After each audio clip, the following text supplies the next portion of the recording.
نعمت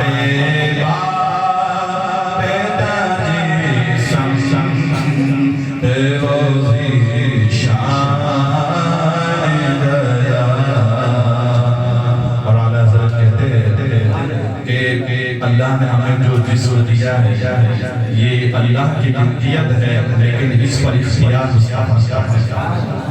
ہمارا دل وہ دل زندہ ہے جو حضور کی یاد میں رکھتا ہے، اور وہی وہ دل ہے جو ان کی یاد میں مچلتا ہے، اور وہی وہ آنکھیں ہیں جو ان کی یاد میں ہوتی رہتی ہے، اور وہی وہ سر ہے جو اس کے قدموں پہ نچھاور ہوتا ہے، صحیح معنوں میں وہی جسم ہے جو اس کے عشق میں قربان ہوتا ہے۔ لیکن اعلیٰ حضرت کہتے ہیں کہ دل ہے وہ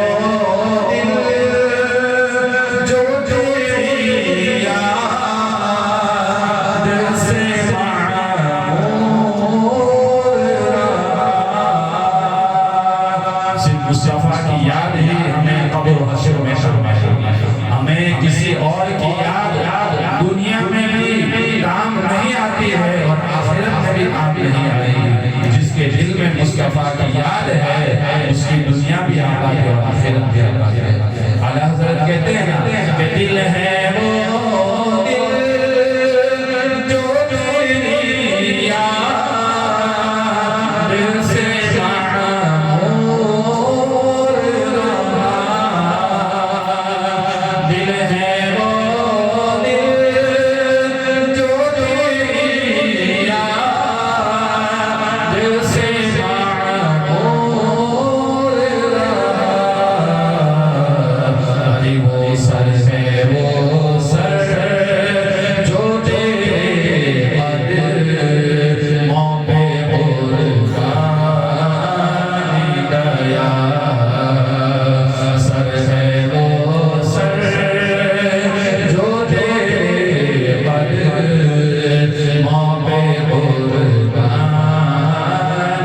سجدے کے جانو دل ہو شوشیت سب تو مدینہ پہنچے جانو دل ہو شوشیت سب تو مدینہ پہنچے تم نہیں چل تیرا راستہ راتوں سامان گیا تم نہیں چل تیرا راستہ راتوں سامان گیا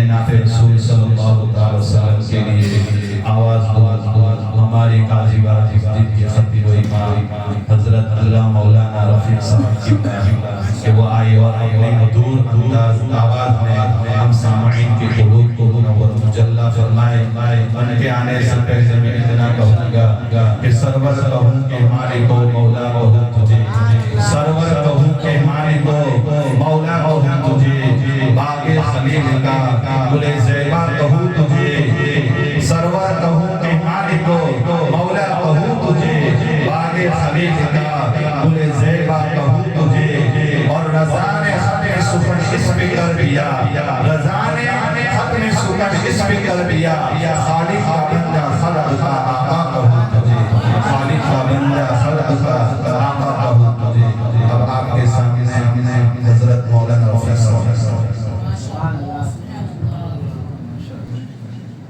لب پہ صلی علی کے ترانے لب پہ صلی علی کے ترانے عشق آنکھوں میں آئے ہوئے لب پہ صلی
یہ ہوائے فضا کہہ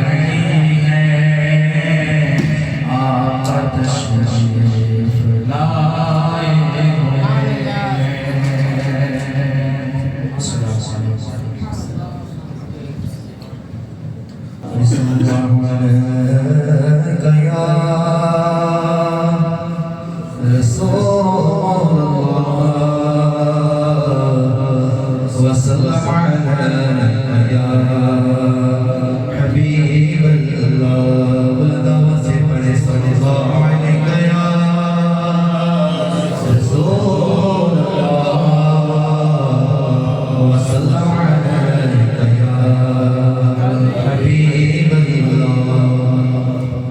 حضور تاج الشریعہ کا لکھا ہوا کلام تجوید کے ساتھ سماعت کریں. میرے دل کی بھی حسرت کو اے میرے شاہ کر دے. مدینے میں مجھے دو گز زمین کا عطا کر دے. کرم کی نظر مجھ پر میرے شمس دعا کر دے. کرم کی ایک نظر مجھ پر سہی ہر دو سدا کر دے. منور میرے آنکھوں کو میرے شمس دعا کر دے. جبوں کی دھوپ میں وہ سایہ زلف عطا کر دے. جبوں کی دھوپ میں وہ سایہ زلف عطا کر دے. منور میرے آنکھوں کو میرے شمس دعا کر دے. زبان و زمین کی مٹھی میں کنکر کو عطا کر دے. سراغا کو زمین پکڑے سارا مصطفیٰ کر دے. حسین بن علی فاتح قلب و بلا کر دے.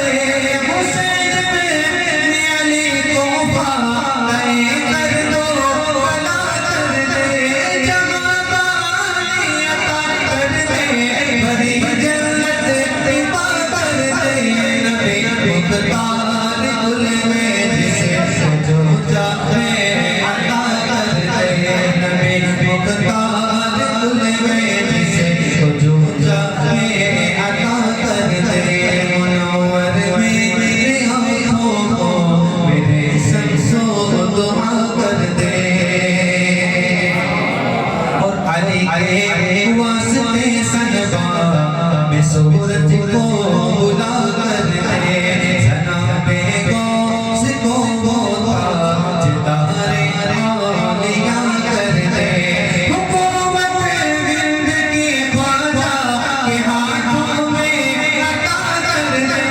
جہاں میں ان کی چلتی ہے وہ دولت کیا سکھا کر دے. زمین کو آسمان کر دے. زمین کو آسمان کر دے. سریا کو سدا کر دے. زمین کو آسمان کر دے. سریا کو سدا کر دے. منور میرے آنکھوں کو میرے شمس دعا کر دے. منور میرے آنکھوں کو میرے شمس دعا کر دے. میرے تازے شریعت کا حمایت فیض ہے تجھ پر. صفات جب میری موقع کریں گے شام محضر. رضا کے عشق میں پلتا تو پھر کس بات کا ہے ڈر. حمایت عمر گزرے مصطفیٰ کی بات پڑھ پڑھ کر. تجھے کیا فکر ہو اکبر میرے آقا نو یاور. تجھے کیا فکر ہو اکبر میرے آقا نو یاور. بناؤ کو میری جو گرفتار بلا کر دے. بناؤ کو میری جو گرفتار بلا کر دے. منور میری آنکھوں کو میرے شمس دعا کر دے. منور میری آنکھوں کو میرے شمس دعا کر دے.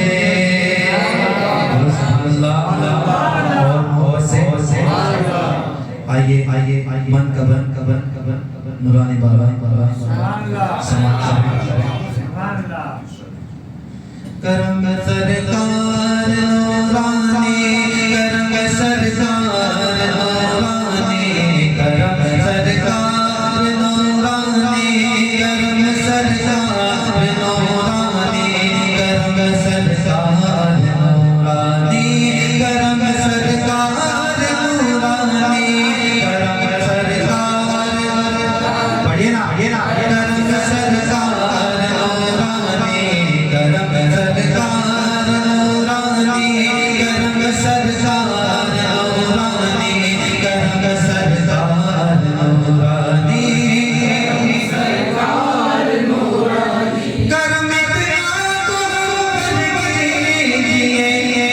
سرکار نورانی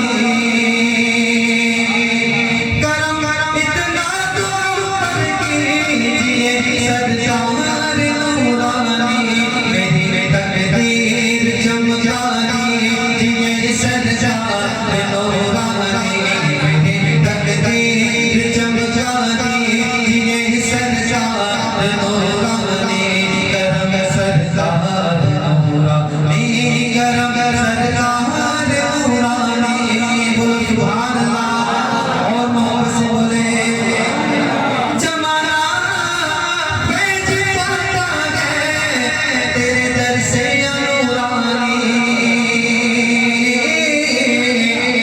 زمانہ بھیج پاتا ہے تیرے در سے یا نورانی میری بگڑی بنا اپنی دیجئے سرکار نورانی میری بگڑی بنا اپنی دیجئے سرکار نورانی کرم سرکار نورانی کرم سرکار نورانی کرم سرکار نورانی کرم سرکار نورانی کرم سرکار نورانی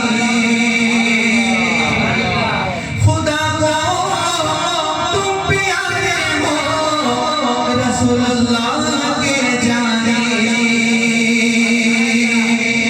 خدا کو تم پیارے ہو رسول اللہ کے جانے میری قسمت کو چمکا دیجئے سرکار نورانی میری قسمت کو چمکا دیجئے سرکار نورانی کرم سرکار نورانی کرم سرکار نورانی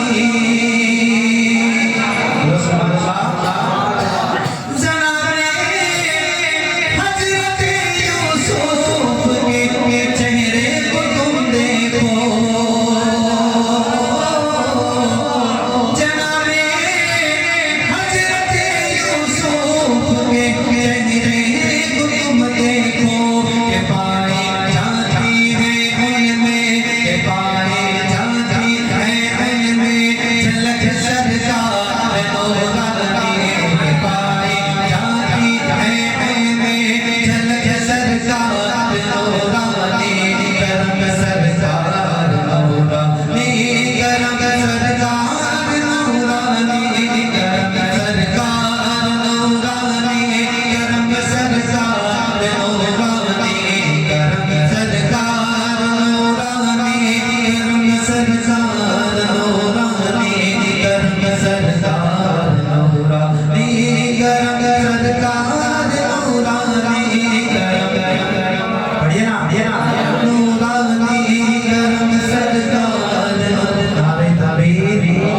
نعرہ رسالت نعرہ رسالت مولانا جلیل اسماعیل صاحب سنی دعوت اسلامی نعرہ تحریر نعرہ رسالت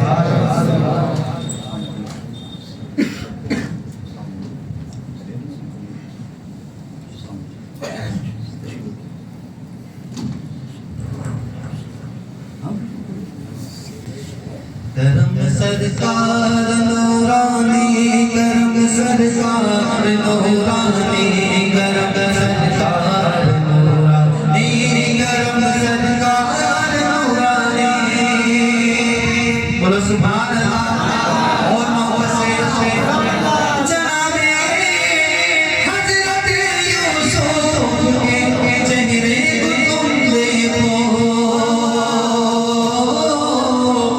جناب حضرت یوسف کے چہرے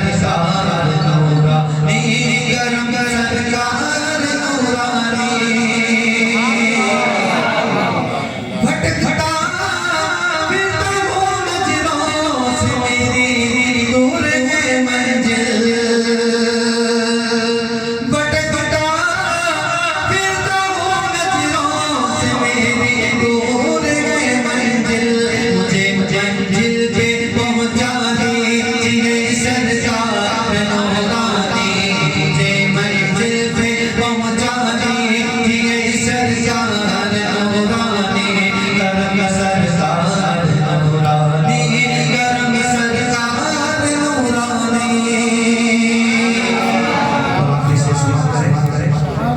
سہارا تو ہمیں آ کر بڑی مجدار میں کرسی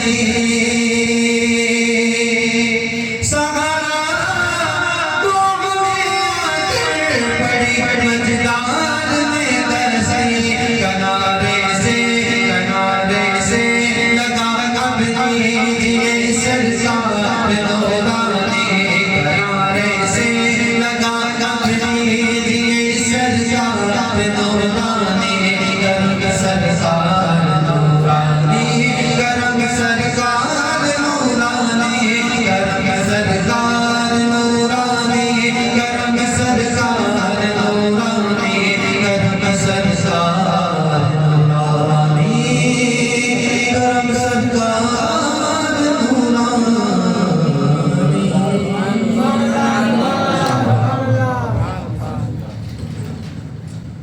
صلی اللہ علیہ یا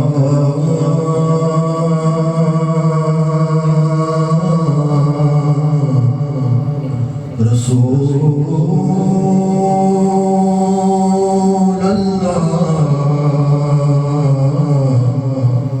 وسلم علیک یا حبیب اللہ آواز بلند پڑھیں صلی اللہ علیہ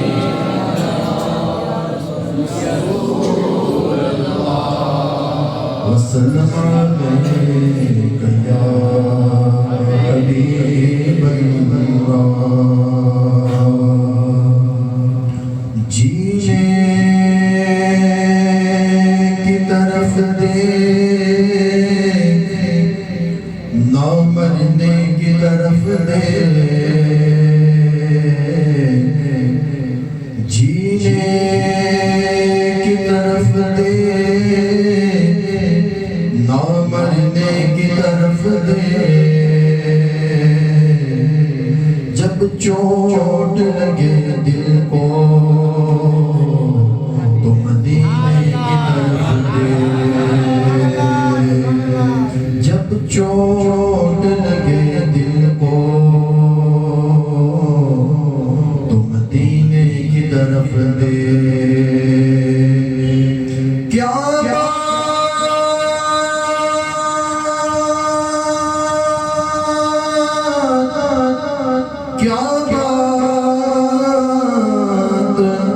مدینے کی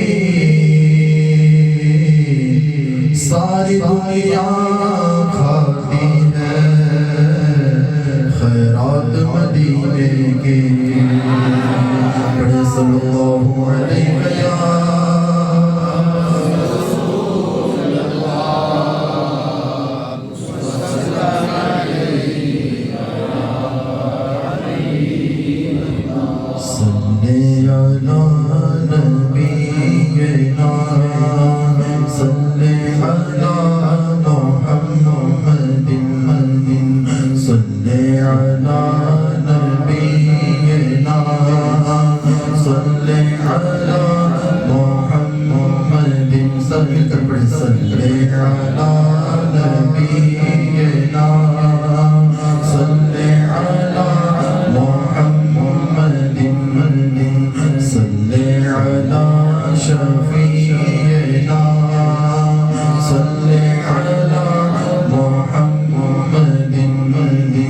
چاند سے ان کے چہرے پر سوئے گوشت پام دو چاند سے ان کے چہرے پر سوئے گوشت پام دو دن ہے کھلا ہوا مگر وقت سحر ہے سام دو دن ہے کھلا ہوا مگر وقت سحر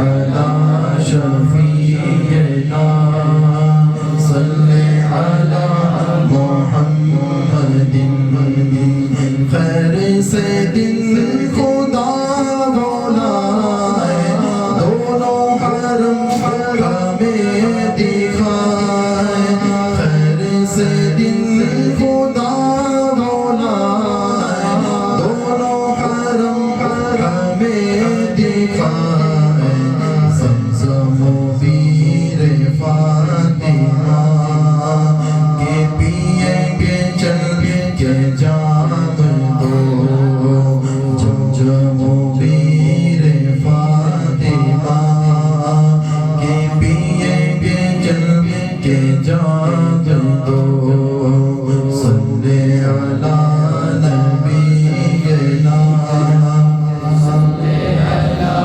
محمد صلی علی شفیعنا صلی علی محمد ہاتھوں سے چار یار کے ہم کو ملیں گے چار جان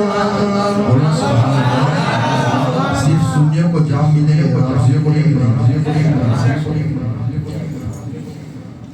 ہاتھوں سے چار یار کے ہم کو ملیں گے چار جان دست حسن حسین سے اور ملیں گے جام دو دست حسن حسین سے اور ملیں گے جام دو صلی علی نبینا صلی علی محمد صلی علی شفیعنا صلی علی محمد جاتے حسن حسین ہے عین سبی ہے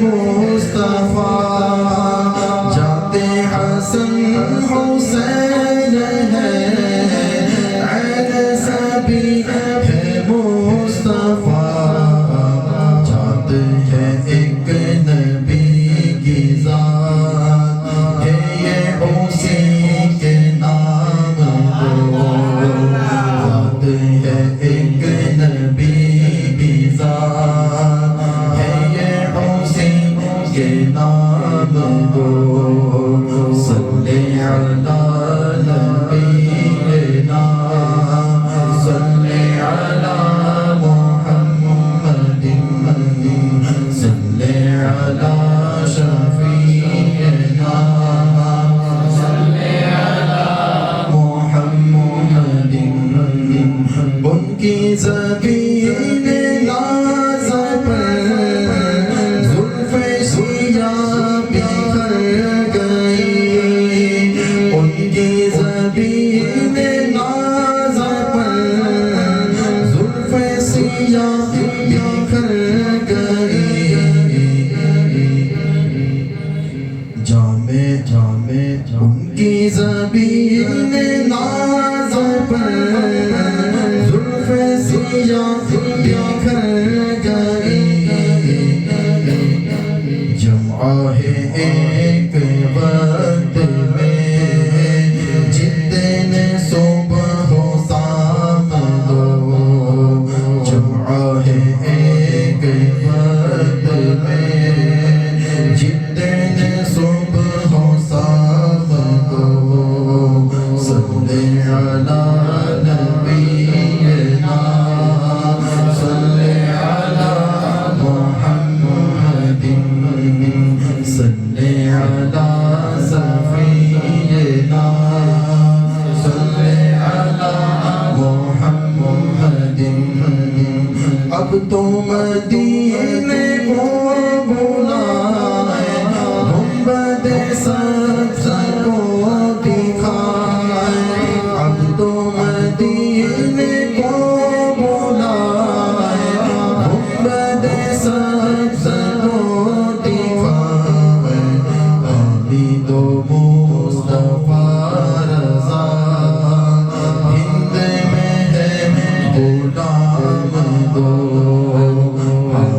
دو مصطفیٰ رضا ہند میں ہے غلام دو صلی علی نبینا صلی علی محمد صلی علی سفینا صلی علی محمد صلی علی کریمنا صلی علی محمد صلی علی طبیبنا صلی علی محمد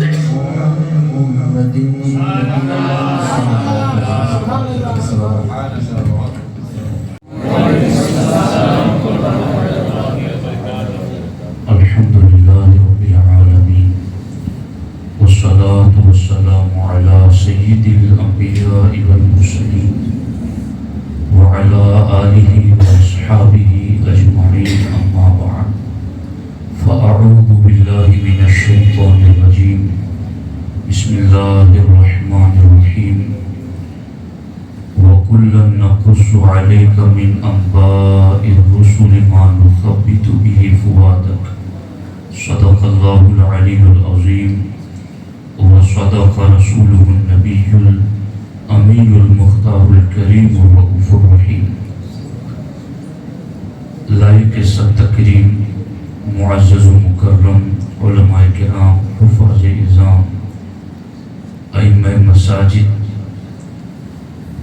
جملہ مریدان و وابستگان حضرت سید نورانی علیہ الرحمہ، آئیے ہم سب مل کر آغاز گفتگو سے قبل حضور سید المرسلین خاتم الانبیاء شفیع المذنبین رحمت للعالمین خاتم المعصومین راحت العاشقین صلی اللہ تعالی علیہ وآلہ واصحابہ وبارک وسلم کی بارگاہ میں اپنی غلامی کا ثبوت دیں اور جس طریقے سے میں پڑھا ہوں میرے ساتھ مل کر حضور دل کے ساتھ نذران محبت پیش کریں۔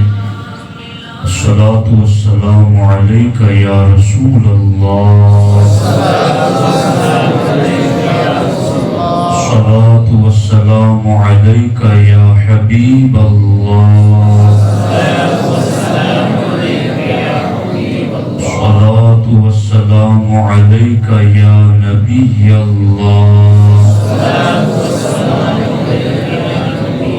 وعلی آلک وأصحابک یا نور اللہ،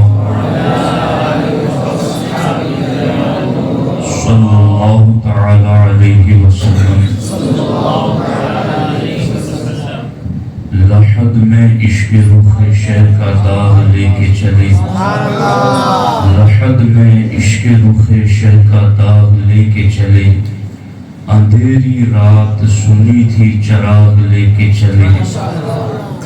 اب یہ اندھیری رات جو سنی تھی کہ قبر میں اندھیری ہے اور چراغ لے کے چلے، تو وہ چراغ کون سا ہے جو اندھیری رات کے لیے لے کے چلے؟ تو اگلے شعر میں فرماتے تیرے غلاموں کا نقش قدم ہے، وہ کیا بہت سکے جو یہ سراغ لے کے چلے۔ دوستان محترم، کچھ ضروری ہدایات قرآن و سنت کی تعلیمات اسلاف سے آپ کے سامنے رکھنے کی سعادت حاصل کر رہا ہوں، اس امید پر کہ آپ میں سے ہر شخص نہایت ہی توجہ کے ساتھ گفتگو کو قبولیت کے کان سے سنے گا۔ دوستان محترم، سرکار مخدوم پاک رضی اللہ تعالی عنہ لطائف اشرفی میں ارشاد فرماتے ہیں، کلمات التصوف و حکایات التعرف بحر من بحار العرفان و معدن من معادن الوجدان یخرج منہما اللؤلؤ والمرجان۔ سرکار مخدوم پاک رضی اللہ تعالی عنہ کے ان کلمات کا ترجمہ یہ ہے، کلمات التصوف، تصوف کی باتیں، و حکایات التعرف، اور معرفت کی حکایات۔ دونوں لفظ بہت خاص ہیں، اور میں اس کی وضاحت میں سرکار نورانی کی زندگی آپ کو بتاؤں گا۔ مخدوم پاک فرماتے ہیں کلمات التعرف و حکایات التصوف، کہ تصوف کی باتیں اور معرفت کی حکایات یہ کیا ہے؟ بحر من بحار العرفان، یہ اللہ کی معرفت کے سمندروں میں سے ایک سمندر ہے۔ ومعدن من معادن الوجدان، اور وجد اور کیفیت کی کانوں میں سے ایک کان ہے۔ دوستان محترم، اولیاء اللہ کی فرامین اور ان کی حکایات کو لوگ بہت لائٹلی لے لیتے ہیں اور اسے کوئی خاص توجہ دیے بغیر سن سنا کے گزر جاتے ہیں، جبکہ مخدوم پاک رضی اللہ تعالی عنہ جیسا جہاں دیدہ بزرگ غوث العالم، ایسے عظیم روحانی پرواز رکھنے والے بزرگ جو سلسلے چشت اہل بہشت کے شہباز کہے جاتے ہیں، وہ فرماتے ہیں کہ تصوف کی باتیں اور اہل معرفت کی حکایات یہ معمولی چیز نہیں ہے، یہ اللہ کی پہچان کا سمندر ہوا کرتے ہیں، اور بندے کے لیے سب سے بڑی چیز ہے اللہ کی پہچان۔ چونکہ اللہ کی پہچان ملنے کے بعد ہی سجدے کی لذت کا احساس ہوتا ہے، اللہ کی پہچان ملنے کے بعد ہی عبادات کا ذوق بنتا ہے۔ باطن اور روح اللہ کی طرف جو متوجہ ہوتے ہیں یہ اسی وقت ہوتے ہیں جب باطن اور روح کو اللہ کی معرفت نصیب ہو۔ اور مخدوم پاک فرماتے ہیں کہ ولیوں کی حکایات اور تصوف کی باتیں یہ معرفت کا کٹورا نہیں، معرفت کا سمندر ہے، اور یہ جو کانیں ہوتی ہیں سونے کی، کوئلے کی اور بڑی بڑی قیمتی معدنیات کی، تو مخدوم پاک فرماتے ہیں کہ یہ ولیوں کی حکایتیں اور تصوف کی باتیں سمندر ہے معرفت کا، اور آگے فرماتے ہیں کہ وجد اور کیفیت کی کانوں میں سے ایک کان ہوا کرتی ہیں۔ یعنی آپ دیکھیں کہ پہاڑ سے اس کان سے پتھر نکل رہے ہیں، سال ہا سال گزر چکے، وہاں سے پتھر ابھی تک نکل رہے ہیں۔ ایک کان ہے کوئلے کی، وہاں سے کوئلہ نکل رہا ہے، سال ہا سال گزر گئے مگر کوئلہ وہاں سے نکلتا ہی چلا جا رہا۔ تو جب ان کانوں کو آپ نظر، یہ سر والے کان نہیں، معدن من معادن الوجدان، یہ وجدان کہتے ہیں نا، وجد طاری ہو گیا، کیفیت طاری ہو گئی، تو وجد اور کیفیت کی کانوں میں سے ایک کان ہے کیا؟ اللہ کے ولیوں کی حکایات، تصوف کی باتیں۔ اور جب سمندر کی بات ہوتی ہے تو ہر کوئی یہ کہتا ہے کہ سمندر میں تو بڑی قیمتی موتی ہوتے ہیں، لیکن نکالنے والا ہو تو نکالے۔ کانے تو دنیا میں بہت ہیں لیکن کسی کو پتا تو ہو کہ کہاں ہے۔ تو مخدوم پاک فرماتے ہیں یہ جو صوفیہ کی باتیں ہیں اور یہ جو اہل معرفت کی حکایات ہیں، یہ معرفت کا سمندر بھی ہے، وجدان کی کان بھی ہے۔ اس کان سے کیا نکلتا ہے؟ کوئلے کی کان سے کالک نکلتی ہے، اور سمندر سے پانی نکلتا ہے، لیکن جو یہ ولیوں کی حکایات اور اہل معرفت کی حکایات کو جو سمندر اور کان کہا گیا، تو اس معرفت کے سمندر سے اور اس وجدان کی کان سے کیا نکلتا ہے؟ مخدوم پاک فرماتے ہیں یخرج منہم اللؤلؤ والمرجان، کہ اس سمندر سے اور اس وجدان کی کان سے لؤلؤ اور مرجان کی طرح چمکتی ہوئی قیمتی باتیں نکلتی ہیں، ہدایت نکلتی ہیں، روشنی نکلتی ہیں۔ اب مخدوم پاک رضی اللہ تعالیٰ عنہ کے اس فرمان کو نظر میں رکھ کر کے ہم جس عظیم ہستی کا جشن منانے کے لیے بیٹھے ہیں وہ محسن اہل سنت ہیں، وہ صوفی باصفا ہے، وہ چلتے پھرتے اللہ کے ولی اور عملی تصویر تھے، ان کی زندگی شریعت اور طریقت کا سنگم تھی، ان کی زندگی معرفت اور حقیقت کا مجموع البحرین تھی، ان کی زندگی کا ایک بڑا حصہ آپ میں سے لوگوں نے دیکھا، ہم نے بھی اپنے بچپن میں دیکھا اور سنا کہ بھروچ ضلع ہو یا بڑودہ ہو یا بوڈیلی ہو، ان علاقوں کے اندر نورانی کرم برسا تو برسا ہی چلا گیا، اور ایسا برسا مساجد آباد ہو گئی، چہروں پر سنت رسول آ گئی، لوگ حرام کاریوں سے نکل کر حلال کی طرف مائل ہو گئے، دنیا داری سے نکل کر دین داری کی طرف آ گئے۔ تو ان کی زندگی کو بھی جب ہم اس اینگل سے دیکھتے ہیں کہ یہ بھی تو صوفی ہیں، ذرا ان کی باتوں کو دیکھیں، یہ بھی تو اہل وجدان تھے، ذرا ان کو بھی دیکھیں کہ اس سمندر سے کون سے لؤلؤ اور مرجان نکلے، اس کان سے کون سے لؤلؤ اور مرجان نکلے۔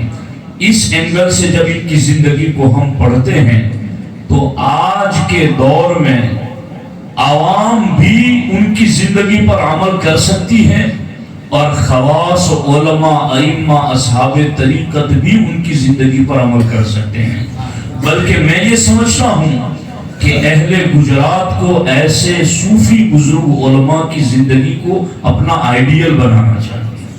اب یہ جو حکایات اور معرفت کی باتیں ہیں اس سے کیا فائدہ ہوتا ہے؟ پہلے دو فائدے میں آپ کو بتا رہا ہوں، لؤلؤ اور مرجان۔ سب سے پہلی بات تو یہ ہے کہ جہاں ایسے صالحین کا ذکر ہوتا ہے، حضرت امام احمد ابن حنبل رضی اللہ تعالیٰ عنہ فرماتے ہیں وہاں اللہ کی رحمتوں کا نزول ہوتا ہے، عند ذکر الصالحین تنزل الرحمہ، کہ جہاں صالحین کا ذکر ہوتا ہے وہاں رحمتوں کا نزول ہوتا ہے، اور صرف رحمتوں کا نزول ہی نہیں ہوتا۔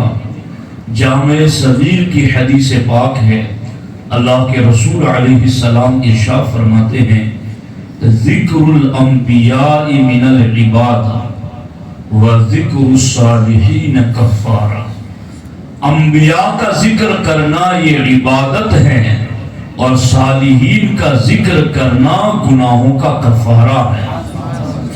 تو صالحین کے ذکر سے جو کہ معرفت کی کانیں ہیں، جو کہ وجدان کا سمندر ہیں، اس سے نکلنے والے لؤلؤ اور مرجان میں سے ایک تو یہ ہے کہ جہاں ان کے ذکر کے لیے بیٹھ جاؤ رحمتوں کا نزول شروع ہو جاتا ہے، اور جہاں ان کی باتیں آپ شروع کر دیں، ان کی بات کرتے جائیں آپ اور آپ کے گناہ دھلتے چلے جائیں، تو اس قدر زیادہ اللہ کی رحمتوں کا نزول بھی ہوتا ہے، اور ان کے ذکر پر گناہوں کا کفارہ بھی بن جاتا ہے۔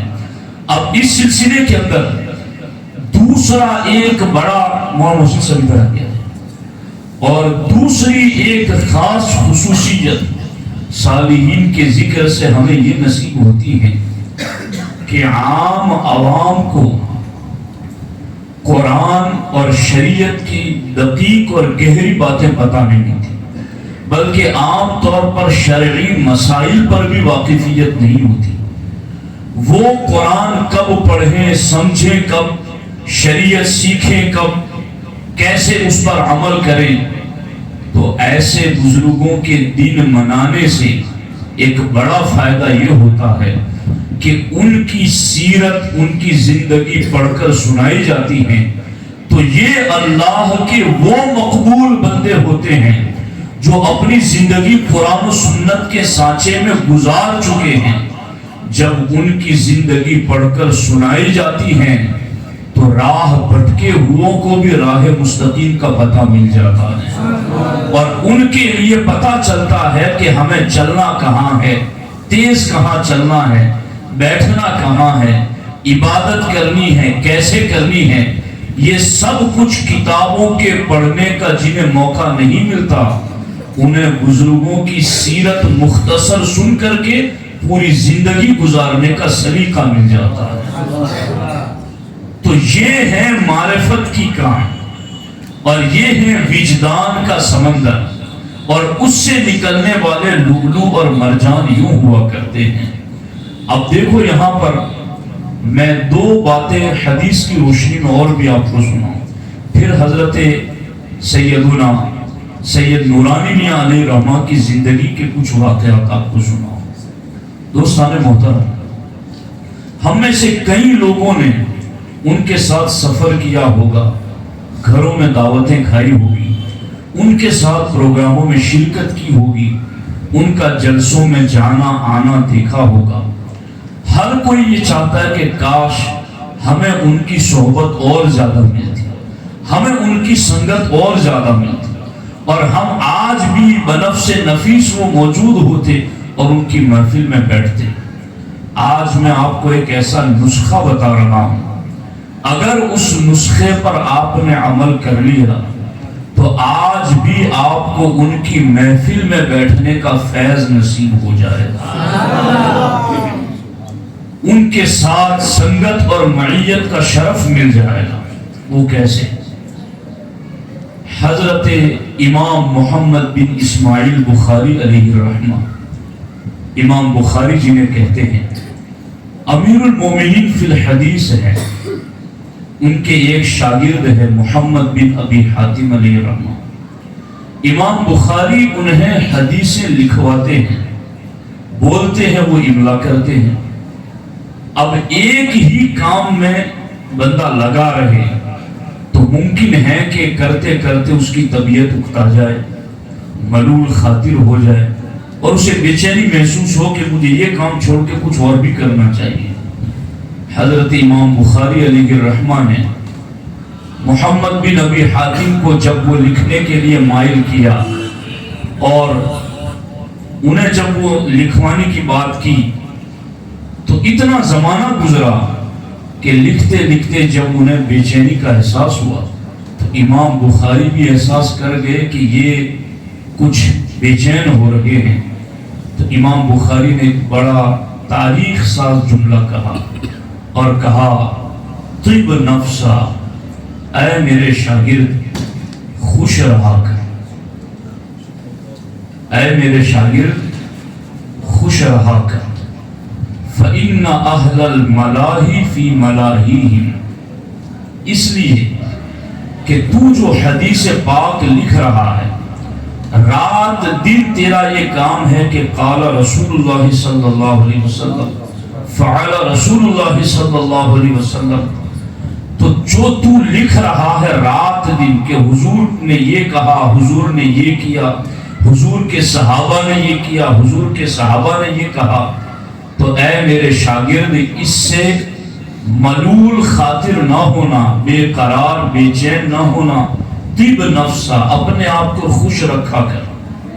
حضور میں اپنے آپ کو کیسے خوش رکھوں؟ فرمایا فَإِنَّ أَهْلَ الْمَلَاهِ فِي مَلَاهِهِمْ، اس لیے کہ کھیل تماشوں والے کھیل تماشوں میں لگے ہوئے ہیں، وَأَهْلَ الصَّنَاعَاتِ فِي صَنَاعَاتِهِمْ، اور پروڈکٹس تیار کرنے والے اپنی پروڈکٹس میں لگے ہوئے ہیں، وَالتُّجَّارَ فِي تِجَارَاتِهِمْ، اور تاجر لوگ اپنی تجارت میں لگے ہوئے ہیں۔ چونکہ آپ دیکھتے ہوں گے جنہیں تماشا اور کھیل کود کرنا ہے وہ کھیل کود میں ہی دماغ لگاتے، اور وہ یہ سوچتے رہتے ہیں کہ کون سا نیا کھلونا لائے کہ بچے کھیلنے کے لیے آئے. تو کھیل کود والے کھیل کود میں لگے ہوئے ہیں.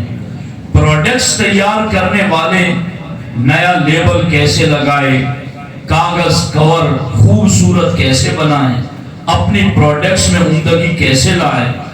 تو امام بخاری فرماتے ہیں کہ پروڈکٹس والے اپنی پروڈکٹ میں لگے ہوئے ہیں اور تاجر لوگ اپنی تجارت میں لگے ہوئے ہیں. لیکن اے میرے شاگرد, تو خوش رہا کر, اس لیے کہ تاجر تجارت کے ساتھ وقت گزارتا ہے, پروڈکٹس والا پروڈکٹ کے ساتھ وقت گزارتا ہے, کھیل کود والا کھیل کود کے ساتھ وقت گزارتا ہے. وَأَنْتَ مَعَ النَّبِيِّ صلی اللہ علیہ وسلم وَأَصْحَابِهِ, مگر تو خوش رہا کر اس لیے کہ تیرا ہر لمحہ نبی کے ساتھ اور نبی کے صحابہ کے ساتھ گزرتا ہے. اب یہ تو 100 سال سے زیادہ کا عرصہ گزر چکا ہے حضور کے وصال کو, اور بات کرنے والا کوئی معمولی نہیں ہے بلکہ عالم ربانی امیر المومنین فی الحدیث ہیں کہ جن کی لکھی ہوئی کتاب صحیح بخاری شریف قرآن مجید کے بعد اصح الکتب بعد کتاب اللہ کا درجہ رکھتی ہیں. اتنے بڑے محدث فقیہ عالم دین ہیں, وہ حضور کے وصال کے 100 سال کے بعد اپنے شاگرد کو یہ سمجھا رہے ہیں کہ تو خوش رہا کر اس لیے کہ تیرا ہر لمحہ نبی کے ساتھ گزرتا, تیرا ہر لمحہ نبی کے صحابہ کے ساتھ گزرتا. کیا مطلب؟ تو جن کی باتیں لکھ رہا ہے صرف باتیں نہیں لکھ رہا, تیری زندگی کا وقت بھی انہی کے ساتھ گزر رہا ہے. تو جن کا کلام نقل کر رہا ہے تو صرف کلام نقل نہیں کر رہا بلکہ تیری زندگی کا وقت بھی انہی کے ساتھ گزر رہا ہے. تو کھیل کود والے تو کھیل کود کے ساتھ ہے, تماشوں والے تماشوں کے ساتھ ہے, اہل صناعت صنعت کے ساتھ ہے, تاجر تجارت کے ساتھ ہے. تو رات دن بیٹھ کر نبی اور صحابہ کے فرامین لکھتا ہے, سنتا ہے, تو پھر تیرا ہر لمحہ نبی اور نبی کے صحابہ کے ساتھ گزر رہا ہے. اسی طرح کی ایک بات دوسرے امیر المومنین فی الحدیث, اور وہ امام اعظم ابو حنیفہ کے شاگرد رشید حضرت عبداللہ ابن مبارک رضی اللہ تعالی عنہ. کچھ یاد ہے آپ لوگوں کو مخدوم پاک نے کیا کہا کہ تصوف کی باتیں اور معرفت کی حکایات یہ سمندر ہوتی ہیں, تو میں امام بخاری کی بات بتا کر کے تمہیں معرفت کا سمندر بتا چکا. اب اس سمندر سے پیاس بجھاؤ اپنی, اب اس وجدان کی کان سے وجد اور کیفیت میں آ جایا کرو. اس لیے کہ انہوں نے ہمیں یہ فارمولہ بتا دیا کہ نبی کے وصال فرمائے ہوئے 100 سال کا عرصہ گزر چکا جبکہ وہ بات کر رہے تھے, مگر پھر بھی ایک زاویہ ایسا ہے کہ آج بھی تم نبی کے ساتھ وقت گزارو. وہ کون سا؟ نبی کا فرمان لکھ سن کر کے عمل کرتے رہو اس پر. تم وقت کتنا بھی گزر گیا ہو پھر بھی تمہارا وقت نبی کے ساتھ ہی گزرا ہوا ہوگا. حضرت عبداللہ ابن مبارک کان یکثر الجلوس فی البیت, ان کا اکثر وقت گھر میں بیٹھے گزرتا تھا, باہر نہیں نکلتا تھا, تنہائی میں خلوت نشین تھے. اور یہ صوفیہ کی وہ عظیم اصطلاح ہے جس کو بڑے مقامات طے کرنے کے بعد صوفیہ سکھاتے ہیں کہ ظاہر تمہارا مخلوق کے ساتھ ہو اور باطن تمہارا خدا کے ساتھ ہو. اور اسی کو خلوت در انجمن سے بھی تعبیر کیا جاتا ہے کہ بظاہر تم مخلوق میں بیٹھے ہو مگر تمہارا باطن اپنے خالق سے اس وقت بھی ملا ہوا ہوتا. یہ کان یکثر الجلوس, اکثر وقت اپنے گھر میں بیٹھے رہتے تھے. تو کسی نے پوچھا الا تستوحش, حضور گھر میں بیٹھے بیٹھے اکیلے پن میں وحشت محسوس نہیں ہوتی؟ تنہائی میں دل بے چین نہیں ہوتا؟ گھبراہٹ نہیں ہوتی اکیلے اکیلے بیٹھے رہتے ہو؟ تو انہوں نے کہا کہ تمہیں کس نے کہا کہ میں گھر میں اکیلا رہتا ہوں؟ کہا ہم دیکھتے ہیں آپ کو کہ آپ گھر میں اکیلے ہی رہتے ہیں، ہمیں تو کوئی اور فرد نظر نہیں آتا۔ تو حضرت عبداللہ ابن مبارک رضی اللہ تعالیٰ عنہ فرماتے ہیں کیف استوحش وانا مع النبی صلی اللہ علیہ وسلم و اصحابہ، مجھے وحشت اور اکیلے پن کا احساس کیسے ہو، میں گھر کی تنہائی میں بھی اپنا وقت اپنے نبی اور ان کے صحابہ کے ساتھ گزارتا ہوں۔ کہا حضور یہ کیسے؟ کہا میں گھر کی تنہائی میں بیٹھ کر یا تو نبی کا فرمان لکھتا ہوں یا نبی کا فرمان پڑھاتا ہوں۔ تمہیں کس نے کہا میں اکیلا رہتا ہوں؟ میں تو پڑھتے ہوئے بھی لکھتے ہوئے بھی اپنی زندگی کا لمحہ لمحہ اپنے نبی اور ان کے صحابہ کے ساتھ گزار رہا ہوتا ہوں۔ ان دونوں معرفت کے سمندروں میں سے ایک دو سمندر اور وجدان کی کانوں میں سے ان دونوں کانوں سے ہمیں یہ پتا چلا کہ جس بزرگ کے ساتھ آپ رہنا چاہتے ہیں، جس بزرگ کی سنگت میں آپ وقت گزارنا چاہتے ہیں، اس کا ایک اہم ترین طریقہ یہ ہے کہ ان کی سیرت، ان کی زندگی، ان کے فرامین، ان کے ارشادات کو اپنی زندگیوں میں نافذ کرو، عمل کرو، لوگوں تک پہنچاؤ۔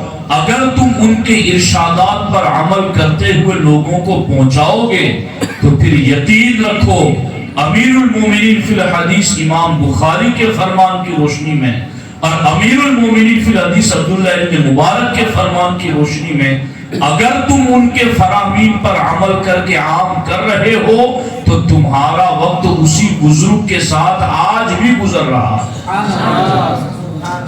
تو یہ فارمولہ ہے ان کے ساتھ اپنا وقت گزارنے کا۔ اب ان کی زندگی کیا تھی؟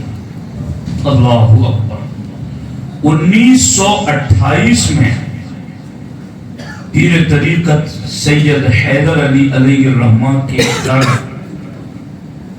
ایک روحانی ماحول میں حضرت سید نورانی میاں علیہ الرحمہ کی ولادت 1928 میں۔ علماء بھی بہت توجہ کے ساتھ حضرت کی زندگی سنیں۔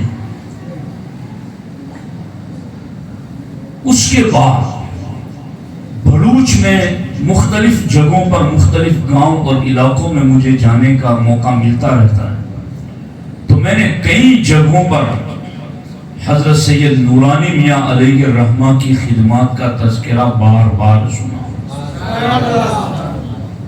اور وہ اس طریقے سے آج جیسی سہولیات اس وقت نہیں تھی کہ اسپیشل گاڑی ہو اور ایک ٹیبلٹ میں ہزاروں کتابیں ہوں اور آپ کے آگے پیچھے مریدین ہو اور بڑی سہولت سے آپ پہنچے، ایسے اسباب نہیں تھے۔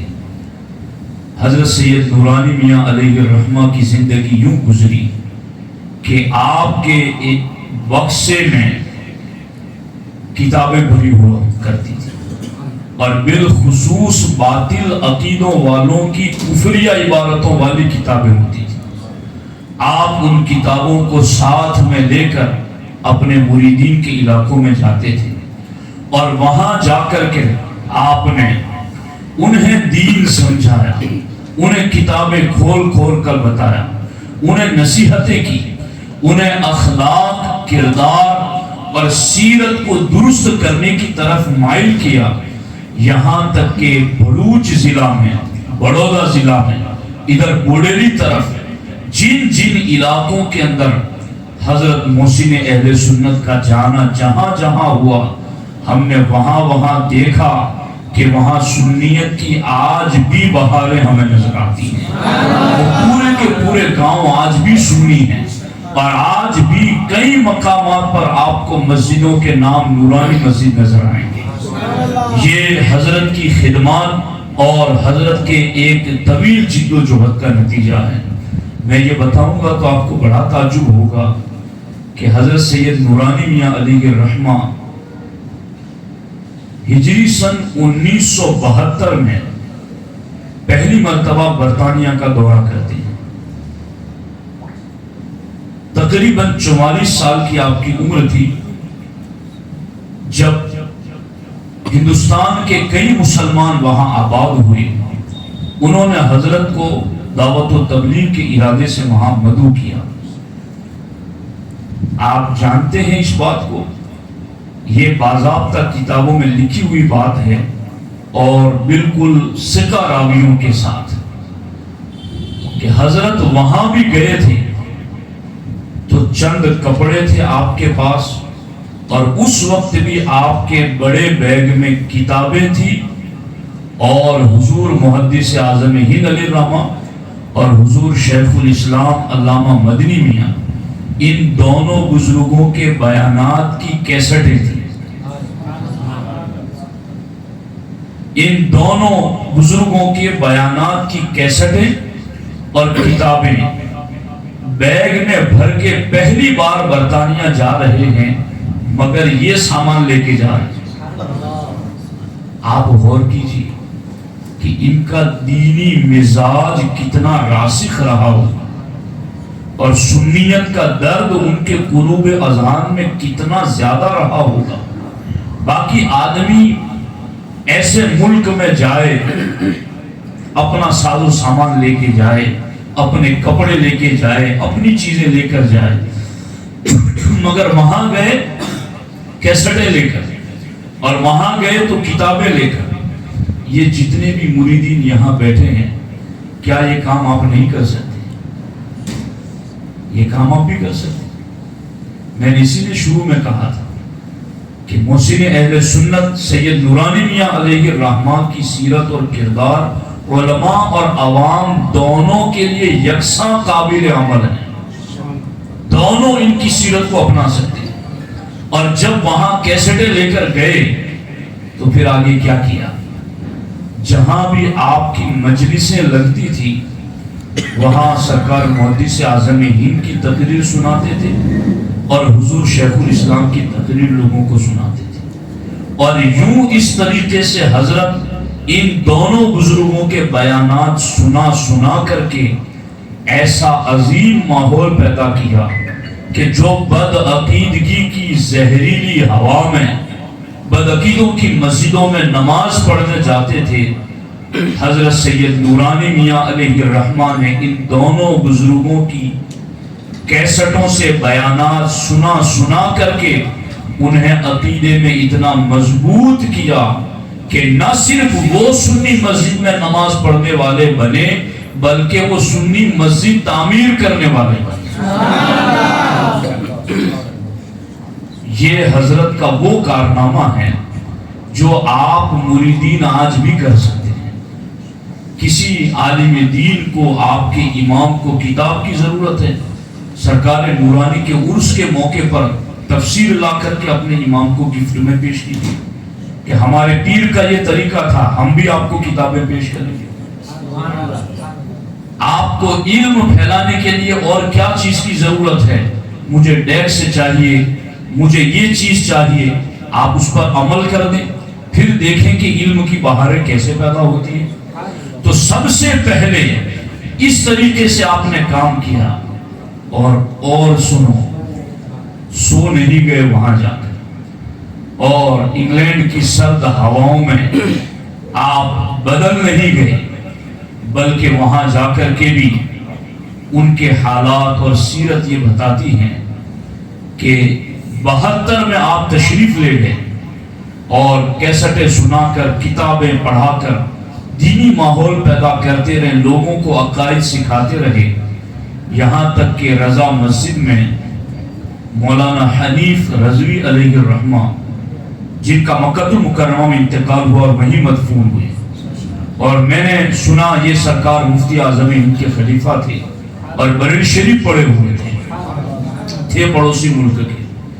جب وہ رضا مسجد میں بحیثیت امام آئے تو حضرت سید نورانی میاں علیہ الرحمہ اپنے سارے مریدین کو لے کر کے ان کی مجلس میں بیٹھا کرتے تھے اور اپنے مریدین کو کہتے تھے کہ جو کچھ پوچھنا ہے اس مولانا سے پوچھو. خود بھی بیٹھتے تھے ان کی محفل میں, اپنے مریدوں کو بھی لے کر کے جاتے تھے. کیا آج کے پیروں کے لیے یہ نمونے عمل نہیں ہے؟ میں اس پر اگر کلام کروں تو پھر کئی لوگ برا بھی مان جائیں کہ آج کا پیر تو یہ محسوس کر رہا ہے نا کہ میں کسی عالم کے پاس لے جاؤں گا تو یہ میرا نہیں رہے گا. مگر یہ نورانی میاں کی پاکیزہ سیرت بتا رہی ہے, یہ عالم کے پاس نہیں علم دین کے پاس لے گئے. اس علم دین نے انہیں تو کیا ان کی نسلوں کو بھی ان کا غلام کر دیا. دل میں اخلاص ہو اور علم دین پھیلانے کی سچی نیت ہو تو کوئی کہیں نہیں جاتا ہے. وہ اس راز کو جانتے تھے کہ لوگ ہمارے ساتھ ہوئے ہیں دین کے لیے, اب یہ دین سکھانا ہمارا فرض ہے, تو جو دین بہتر طریقے پر سکھائے گا ہم اپنے مرید کو بھی وہیں لے جائیں گے. یہ راز کاش کے آج پیران طریقت سمجھ جائیں اور اس کی طرف ان کی توجہ ہو جائے.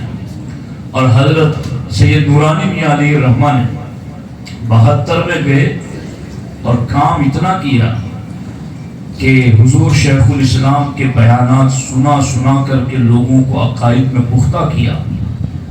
یہاں تک کہ 2 سال کے اندر 74 میں 2 سال کے اندر آپ نے اتنا ماحول بنا دیا عقائد مذہب کی پختگی میں کہ باضابطہ آپ نے اپنے مریدین سے کہا کہ اب سنیت کی بہار مزید پیدا کرنے کے لیے محقق عصر شیخ الاسلام علامہ مدنی میاں کو ہمیں برطانیہ بلانا چاہیے.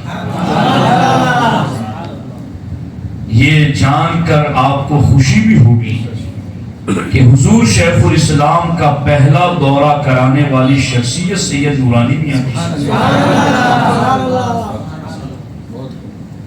اور بڑے بڑے علماء بعد میں گئے ہیں, اور پہل برطانیہ کی سرزمین پر سنیت کا علم لے کر جو ذات گئی ہے وہ سید نورانی میاں علیہ الرحمہ کی ذات ہے.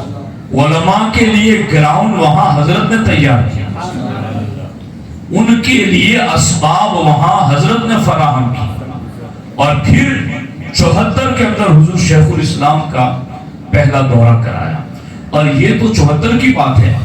باقی حضور سید نورانی میاں علیہ الرحمہ کی ایک بات جس پر آپ بھی عمل کر سکتے ہیں وہ یہ ہے کہ آپ نے بھروچ ضلع سے کئی طلباء کو اس زمانے میں تیار کیا. یہ برطانیہ جانے سے پہلے کی بات ہے.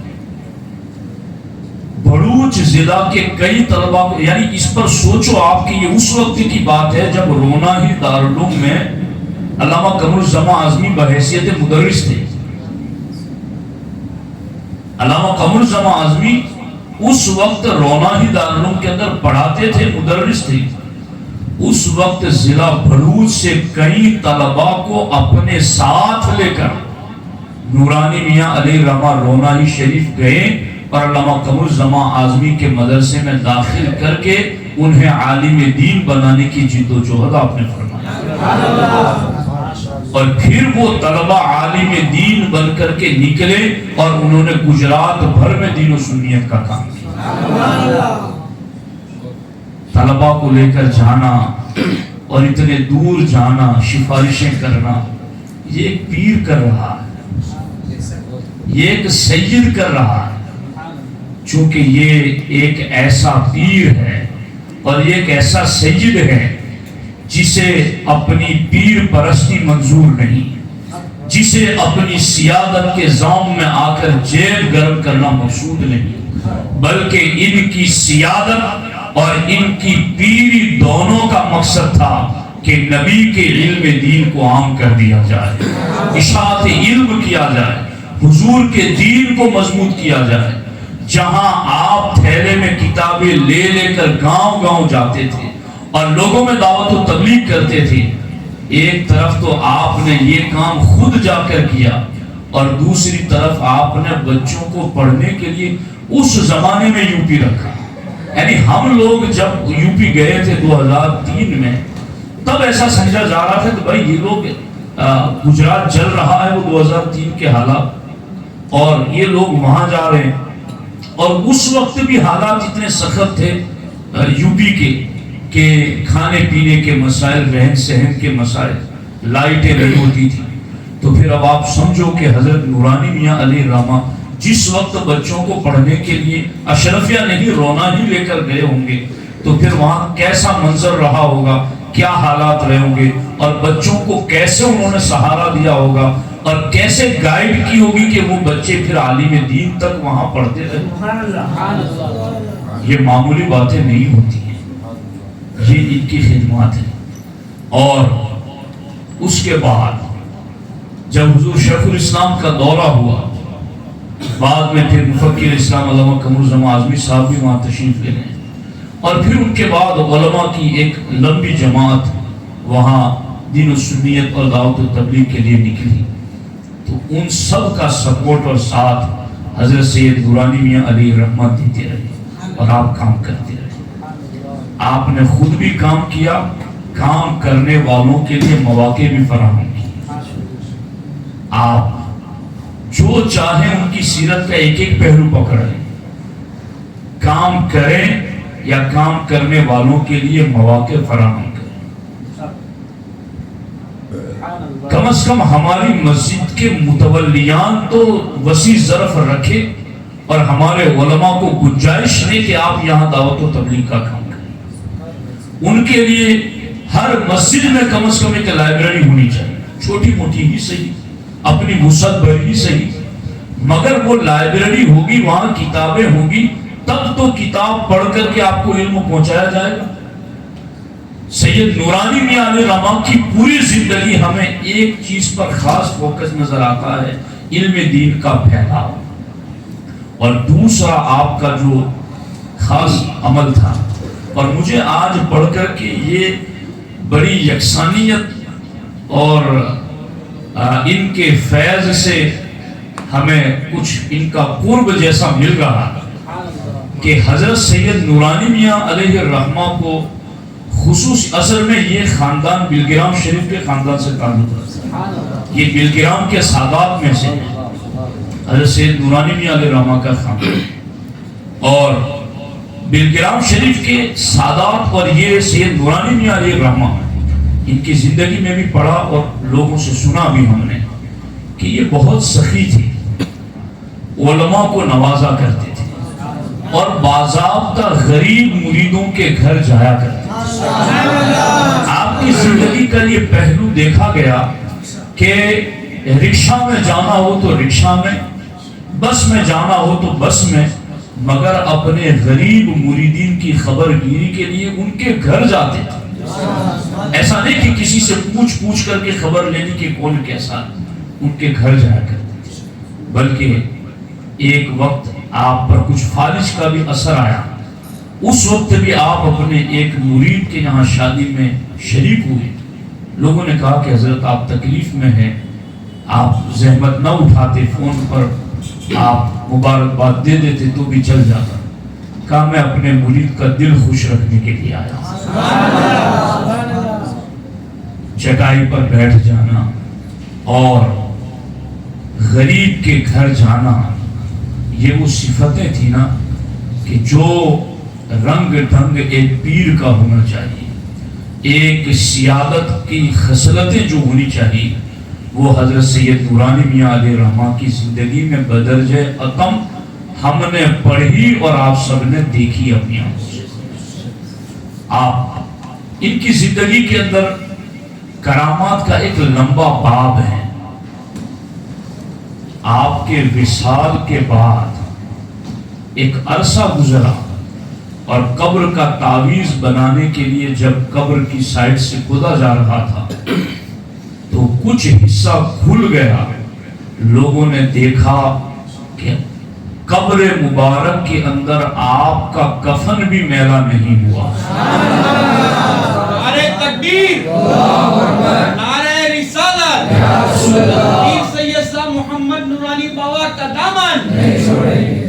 دوستان محترم، اس طرح سے آپ کے دعا اور تعویذ میں جو ان کے نقش قدم کا کچھ فیض بتا رہا تھا وہ یہ تھا کہ مجھے بھی ایک خاص انسیت ہے بمبئی میں ایک بزرگ آرام فرمائے حضرت سید علی مہائمی رحمۃ اللہ تعالی، اور مجھے ان سے خاص انسیت اس وقت زیادہ بڑھ گئی جب میں احمد آباد کی محمد شاہ لائبریری میں گیا اور میں وہاں مخطوطات دیکھ رہا تھا، اور میں نے ان کو کہا کہ گجرات کے علماء کی لکھی ہوئی کتابیں آپ ہمیں دکھائیں۔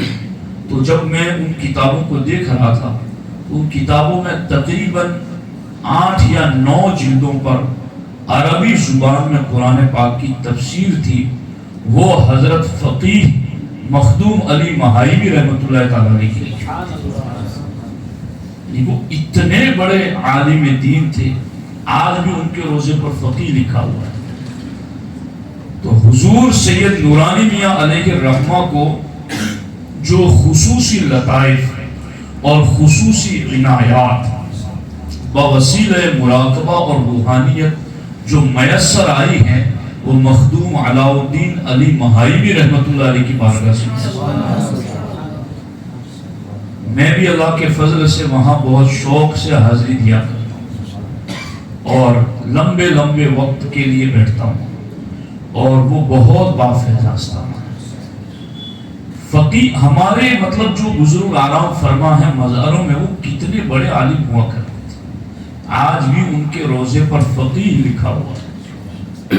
اور جبکہ اس دور میں تو مولوی کسی کو کہہ دیا جائے تو وہ بڑا ہوتا تھا، عالم علامہ مفتی فقیہ یہ تو پھر کوئی ہوتا تھا، مگر اس زمانے کے علماء میں بھی انہیں فقیہ کہا جاتا تھا۔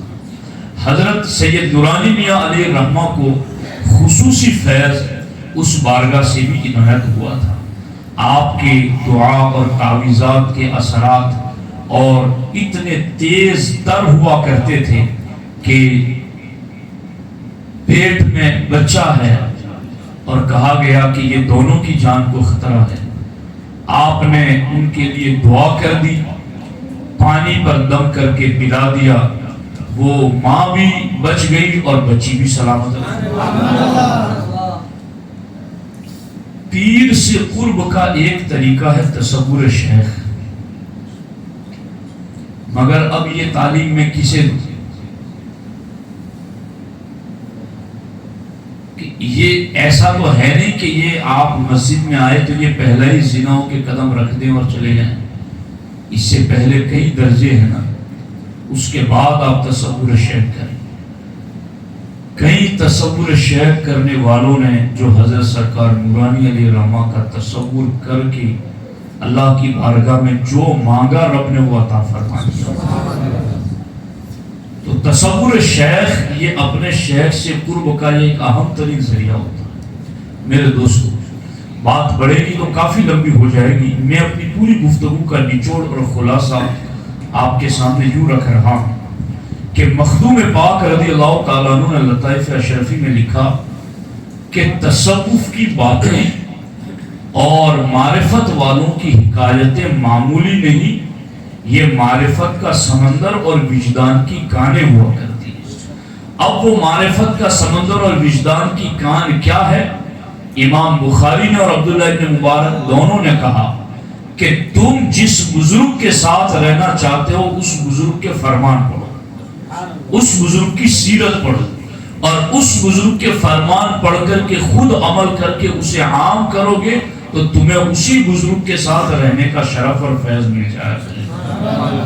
سید نورانی میاں علیہ الرحمہ کے ساتھ اور ان کے صحبت میں رہنے کا ہر کوئی مشتاق ہے، تو پھر آپ کا طریقہ یہ تھا کہ جہاں جاتے تھے بیگ میں کتابیں رکھا کرتے تھے۔ کیا آج ہمارے موبائل میں کتابیں ہیں؟ کیا آج ہمارے گھر میں کتابیں ہیں؟ اگر نہیں ہیں تو پھر ہم ان کے قریب کیسے رہیں گے؟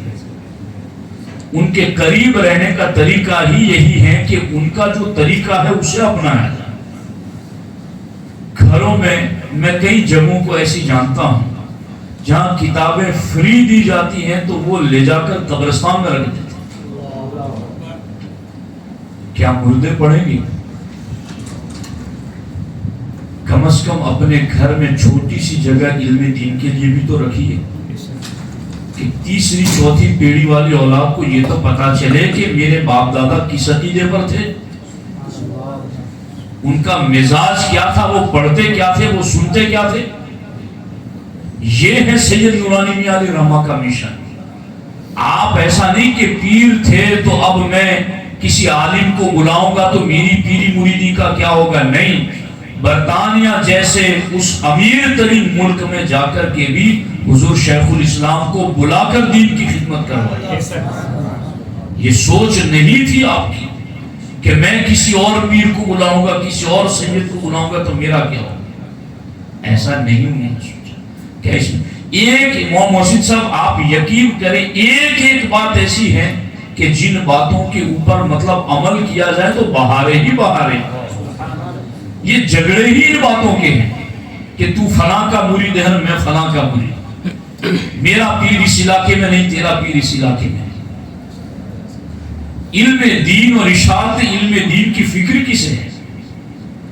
سرکار سید نورانی میاں علیہ الرحمہ کی زندگی کا یہ اہم ترین پہلو ہے کہ آپ نے علم دین پھیلانے کے لیے دوسرے علماء کو بلایا۔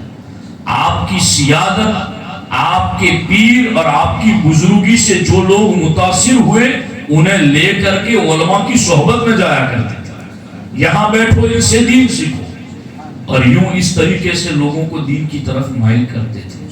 تو میرے دوستو، ان کی پاکیزہ سیرت اور پاکیزہ زندگی اشاعت علم میں گزری، اس لیے آپ تمام مریدین پر ایسا سمجھو کہ ان کی روحانیت کا حکم مانو کہ تم بھی اشاعت علم کے لیے اپنی زندگی میں کوئی کردار ادا کرنے کی کوشش کرو۔ آپ کے یہاں مدرسے چلتے ہیں، ان مدرسوں کا وزٹ کرو، کیا ضرورت ہے ان کی ضروریات پوری کرو۔ بچے کیوں وقت پر نہیں پہنچتے، کیا ٹرانسپورٹنگ کا مسئلہ ہے، اس کو حل کرو۔ جو بھی مسائل ہیں ان کو حل کر کے علم دین کے پھیلانے کے لیے کوشش کرو۔ یہ ہے سید نورانی میاں علیہ الرحمہ کی زندگی۔ تو دوستان محترم، یہ مختصر مگر اہم ترین ایشوز تھے جن کی طرف میں نے آپ کو توجہ دلا دی۔ تقریباً 20-25 کے قریب کرامات اس وقت میرے سامنے لکھی ہوئی موجود ہے کتابی شکل میں، مگر وہ سب آپ جانتے ہی ہیں اور میں نے ان کا اختصار کے ساتھ تذکرہ کر ہی دیا ہے آپ کے سامنے۔ کرامات، یہ بھی میری ایک کتاب ہے، کرامت اور صاحب کرامت، اس کو پڑھا جانا چاہیے، کرامت اور صاحب کرامت۔ اعلیٰ حضرت فرماتے ہیں، اور اعلیٰ حضرت نے حوالہ دیا شیخ محی الدین ابن عربی علیہ الرحمہ کہ کرامت کی دو قسمیں ہیں، کرامت حقیقی اور کرامت معنوی۔ اعلیٰ حضرت علیہ الرحمہ نے اس پر بھی کلام کیا اور کہا کہ جو ظاہری کرامت ہوتی ہے نا، اس میں شک ہو سکتا ہے، مگر جو معنوی کرامت ہوتی ہے نا، اس کے من جانب اللہ ہونے میں کوئی ڈاؤٹ نہیں ہوتا۔ اور وہ معنوی کرامت کیا ہے؟ وہ معنوی کرامت ہے نبی کی اتباع کرنا، یہ کرامت ہے۔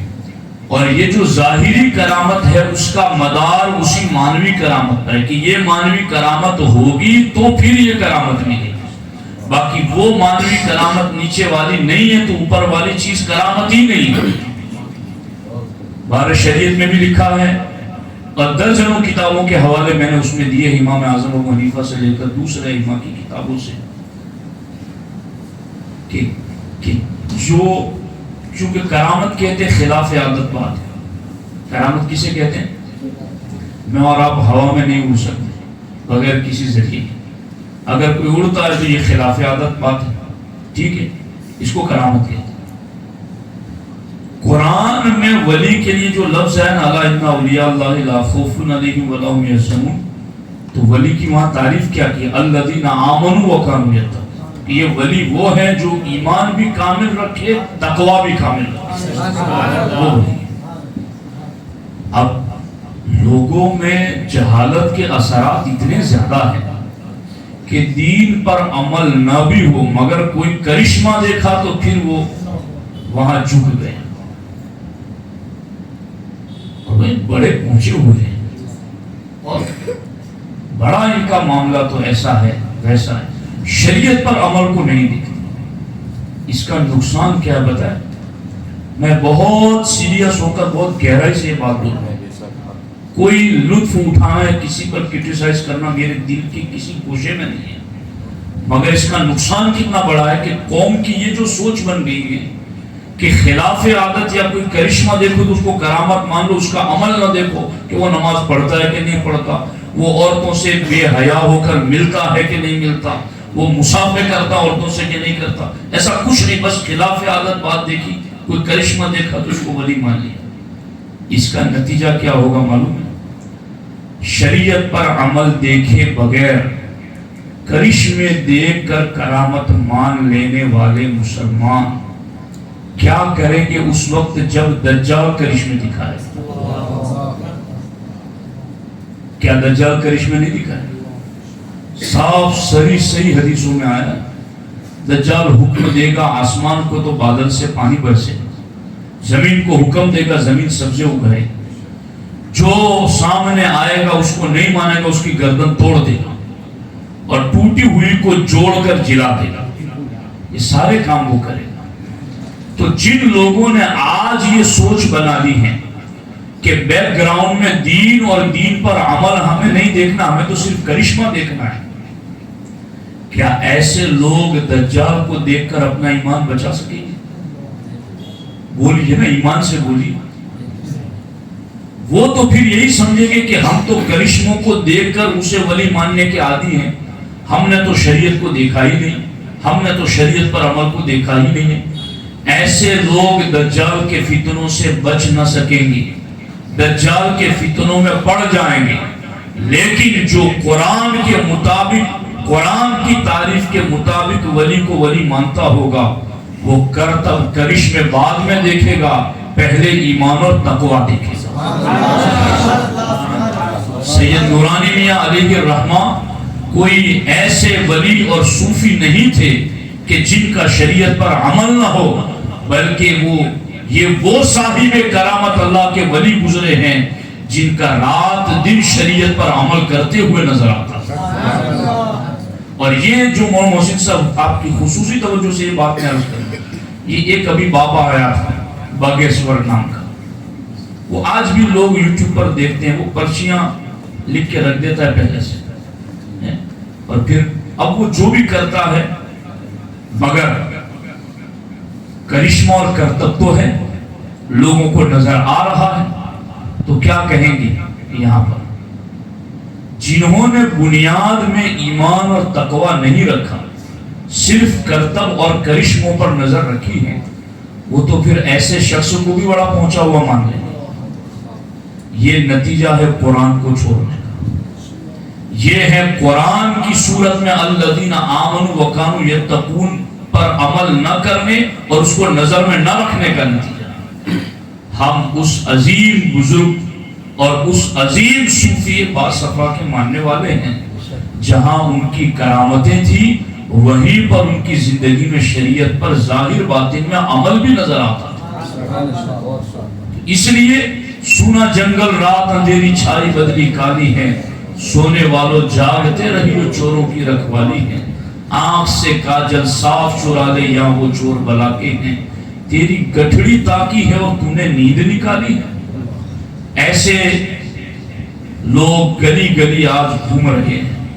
اس لیے ہم نے ایک ایسے پیر کو دیکھا ہے اور ان کو پڑھا ہے کہ شریعت پر عمل بھی ہے اور کرامت بھی ہے. ان کی زندگی ہمارے سامنے ہے، بس ان کی زندگی کو اپنے لیے آئیڈیل بناؤ اور ان کی سیرت اور کردار پر عمل کرتے ہوئے اپنی زندگی کو گزارو. آخری دو باتیں میں نے اس لیے عرض کر دی تاکہ سنی چونکہ ولیوں کو ماننے والا ہے، اس کی فطرت ضمیر اور خمیر میں ولیوں کی محبت ہے، مگر اس محبت کے نام پر کہیں کوئی ہمیں دھوکہ نہ دے جائے، یہ بھی ہوشیار رہنا ضروری ہے. تو اس لیے یہ کرامت والی جو چیز ہے وہ میں نے آپ سے عرض کر دی. ہمارے علماء چاہیں تو اس کتاب کو پڑھ کر کے مزید اس کی تفصیلات قوم کو بتا سکتے ہیں. اللہ کریم کی بارگاہ میں دعا ہے اللہ جل شانہ حضرت سید سرکار نورانی میاں علیہ الرحمہ کے فیوز و برکات سے ہم سبوں کو مالا مال فرمائے. ان کی زندگی میں جو اشاعت علم کا پہلو تھا، سخاوت کا پہلو تھا، دین کے لیے قربانیاں دینے کا پہلو تھا. اللہ تعالیٰ ان پہلوؤں پر ہمیں بھی عمل کی توفیق عطا فرمائے. السلام علیکم ورحمۃ اللہ.